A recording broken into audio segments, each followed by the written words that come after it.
that your expectations about what's to come over the next 10 minutes, 15 minutes or so shouldn't be too high.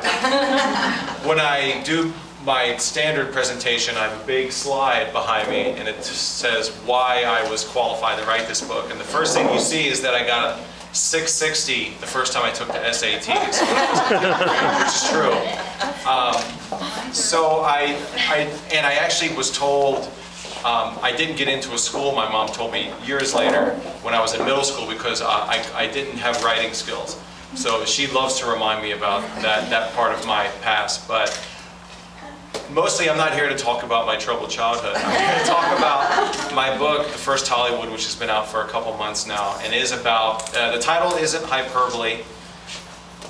Jacksonville actually predates Hollywood by 3 years. There was a gentleman named David Horsley who founded the first studio in Hollywood in 1911, right there on Sunset Boulevard.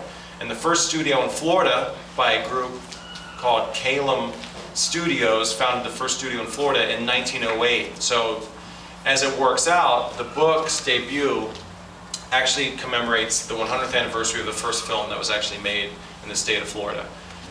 So where to begin? It's interesting. The story of the first Hollywood essentially begins, if you read the book, you'll see that it's essentially structured like a screenplay. There is a, obviously, beginning, and then there's an inciting incident, which sets the story in motion, and then there's a denouement when everything falls apart. So for the purposes of this, I will try to keep it like moving in that direction. So Jacksonville was a pretty thriving place in the early 20th century. It was actually the biggest and most tourist-friendly destination in the state. Miami, at that time, was not exactly a place to go. The Seminole Wars weren't that long gone of a memory. So Jacksonville had the benefit of being the last place that the railroads went. If you took the trains from New York, they would dead end at a very nice train station in Jacksonville, and had a very nice municipal infrastructure already in place with churches and businesses and tourist shops.